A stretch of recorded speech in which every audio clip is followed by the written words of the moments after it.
The brief history of Manchester United.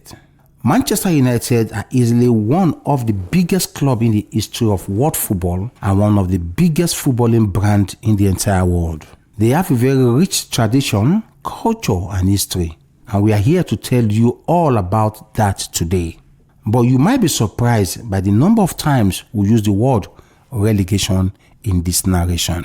United were founded in 1878, but they did not play their first ever official football game until 1880. They lost that game 6-0 to Bolton reserve team, and back then their colors were green and gold, not the red and white you are used to right now. But that's not even the craziest part of the beginning of this great club. You see, when the club was formed, they had one of the longest names in the history of football club names. They went by the name Newton Heath Lancashire and Yorkshire Railway Football Club. No way that name was going to last. Of course, they changed the name, but before they even got to the chance to change the name, the club was very nearly dissolved. In 1902, they found themselves neck deep in debt, which led to them being served a winding up order. But Harry Trafford, a businessman who was willing to invest,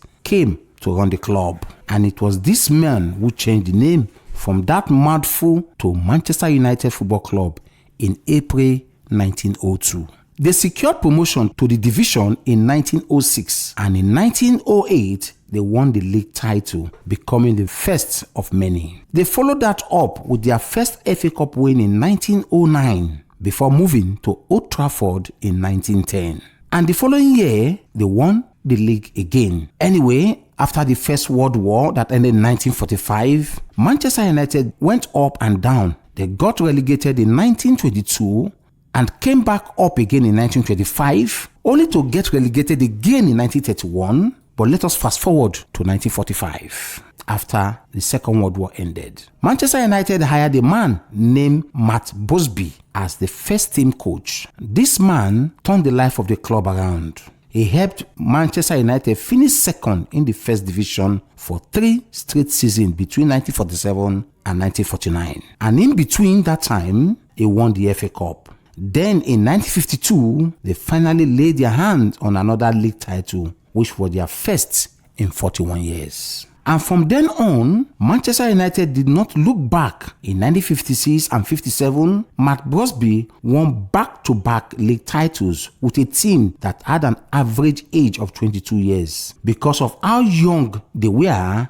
that squad earned the nickname Busby Babes. Now, winning the league in 1957 meant that they got a ticket to the European Cup that year. The Football League tried to stop them from participating, just like they did with Chelsea the previous year. But Manchester United were adamant, so they went on to take part in the European Cup, making them the first ever English club to do so. In their first season in Europe, they were exceptional, beating Anderlecht 10-0, their biggest ever victory to date, and going all the way to the semi-final where they lost to eventual champion Real Madrid. Manchester United were enjoying life under Matt Busby, dominating England and doing well in Europe. But then they were hit with the most unfortunate tragedy in 1958 in the Munich air disaster. They were heading back to England after a European Cup quarter-final game against Red Star Belgrade.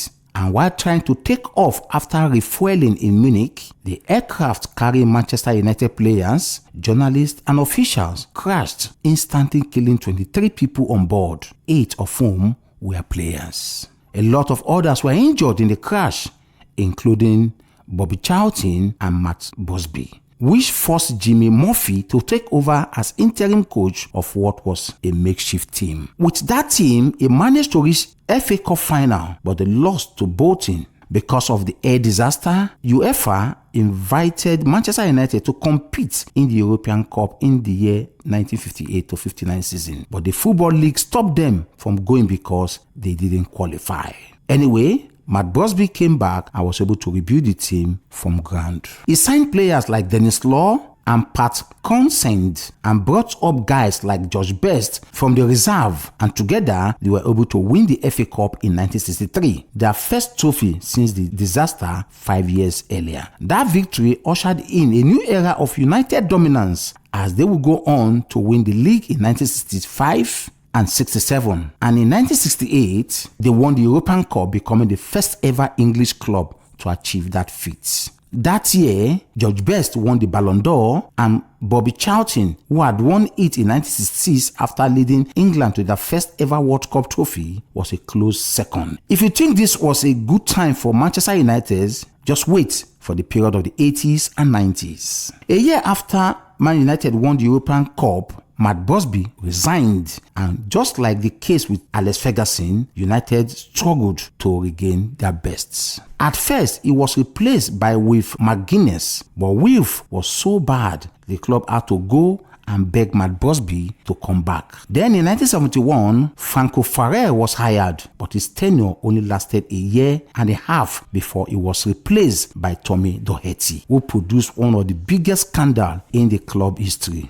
But first, you should know that at the time Mike Doherty was hired, Manchester United was fighting relegation. Tommy Doherty helped save them from relegation in 1972, but 2 years later, he couldn't repeat his endeavor as they dropped down to the second division. At this time, United had lost their three best players in Dennis Law, Bobby Charlton, and George Best. So you know they were really in serious trouble. But in 1975, Tommy Doherty brought United back to the first division. And in 1977, they won the FA Cup, beating fierce rival Liverpool in the final. But guess what? Not long after, Doherty was sacked. You want to know why? They didn't sack him because the team went on relegation, even after he lost the FA Cup final, but after he won a trophy, they sent him packing. Why? Tommy Doherty was sacked after it came to light that he was having an affair with the wife of the club physiotherapy. Crazy, you want to say? Anyway, Doherty was replaced by Dave Sexton.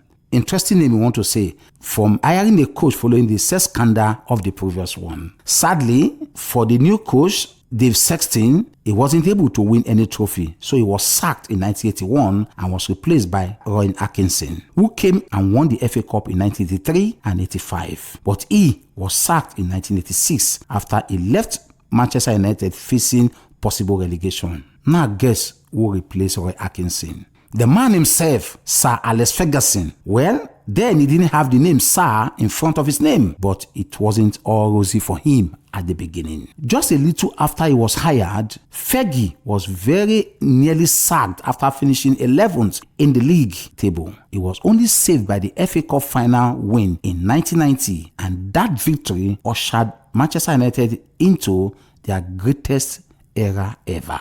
In 1991, they won their first ever UEFA Cup Winners' Cup, going on to win the European Super Cup and won their first ever League Cup in 1992. That same year, Manchester United became one of the founding members of the new Premier League, and they went on to become the first ever winner of the title.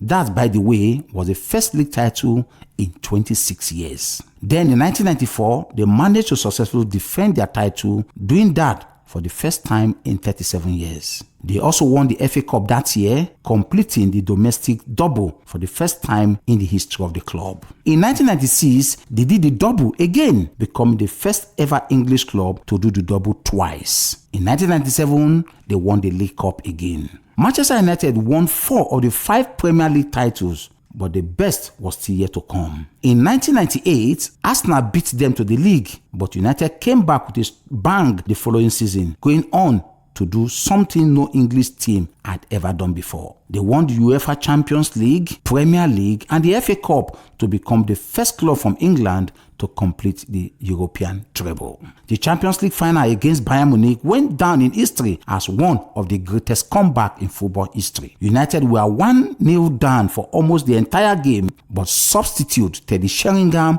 and Ole Gunnar Solskjaer turned things completely around with goals in the 91st and 93rd minute. It was that summer that Fergie got knighted. Alex Ferguson became Sir Alex Ferguson. Under Sir Alex Ferguson, United continued to enjoy lots of success as they won the league in 2000 and 2001 to become the first team to win the Premier League 3 times in a row. and only the 4th team to do that in the history of English football. In the first 10 years of the Premier League, Man United won the title 7 times, but they suffered a bit of a dip in the mid-2000s, failing to win the league or the Champions League between 2004 and 2006. However, they came back with a bang, winning it again in 2007 and successfully defending it in 2008, along with another Champions League trophy. That year, they also went on to become the first English club to win the FIFA Club World Cup. For his performance for United that year, Cristiano Ronaldo won the Ballon d'Or, making him the last Premier League player to win the award till date. In 2009, United won the Premier League again, making them the first club to win the Premier League twice. They also won the League Cup that season and nearly wrapped the season up perfectly by winning back-to-back Champions League, but they lost the final to Barcelona. That summer, they sold Cristiano Ronaldo to Real Madrid for a world record fee, but even without their star man, United continued to dominate. They won the Premier League in 2011 and got to the Champions League final, but they lost again to Barcelona. It was still a happy year at Old Trafford, as that Premier League title was a record-breaking one. It was United's 19th league win, making them the English club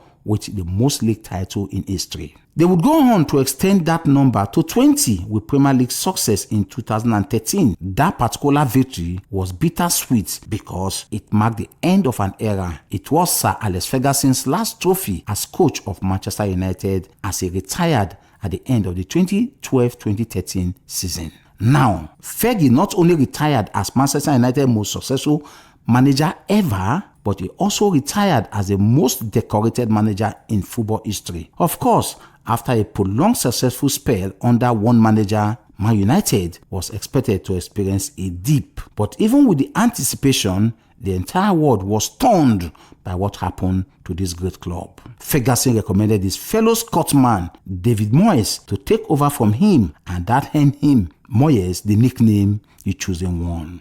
Playing on Mourinho's nickname, the Special One, but not long after he was hired, United fans began to wish the Chosen One was never chosen. He was poor in the league, and under him, they failed to secure Champions League qualification for the first time in 18 years. That season, United finished 7th in the Premier League table, the worst league finish in the history of the Premier League at the time. That meant that they also failed to qualify for the Europa League, making it the first time that the club failed to qualify for European football in 24 years. Moyes was sacked just 10 months after he was hired and was replaced by Louis van Gaal. There was a lot of hope after Van Gaal was signed. That celebration between him and Van Persie at the 2014 World Cup had a lot of fans brimming with positivity, but he ended up not doing too well. He too failed to help United secure Champions League qualification in his second season, finishing 5th in the table. But at least he was able to win them the FA Cup. The Dutchman was sacked in 2016 and he was replaced by Jose Mourinho. In his first season at the club, Mourinho won the Community Shield, League Cup and the Europa League, so United thought they were back. As that was their first European trophy since 2008, so you can understand why they were very excited, and things continued to look up. Mourinho led United to a second place finish in 2018, the highest the club had finished since they won the league in Fergie's last season. They also reached the FA Cup final that year, but they lost to Mourinho's former club, Chelsea. However, the season after was a disaster. Mourinho lost the dressing room and started losing games. Sitting 6th in the table halfway into the season, he was sacked and replaced by 1999 Champions League final hero Ole Gunnar Solskjaer.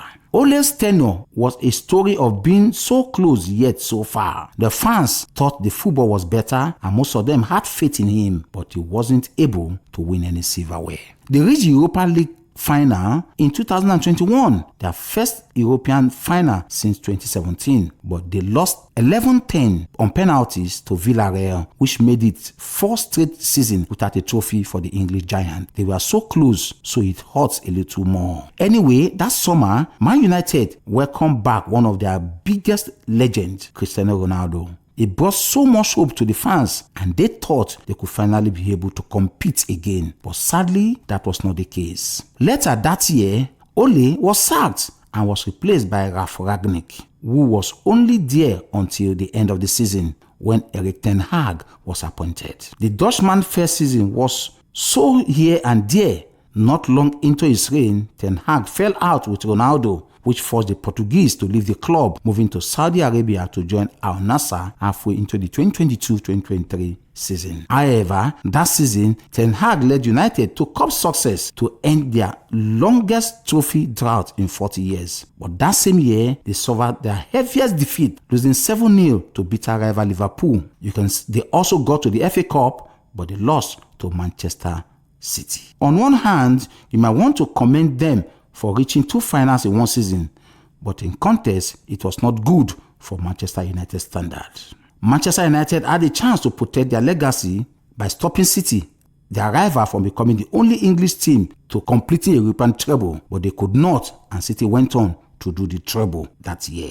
And the next season followed the same team. This time around, United beat City to win the FA Cup, but they also finished 8th in the league table with a negative goal difference, the club's worst ever Premier League finish. Ten Hag was very nearly sacked after that year, but the club decided to trust in him for at least another season. But that season ended up also not getting better, as Ten Hag was finally sacked. And the Portuguese man, Ruben Amorim, came in and gave United the worst of its footballing history, finishing 15th on the table out of any European Cup competition. That is the story of one of the biggest club side in the world, Manchester United. Manchester United remains one of the biggest club in the world. What are your thoughts on Manchester United? Will they get back to the dominant force they once had? This is Golden Night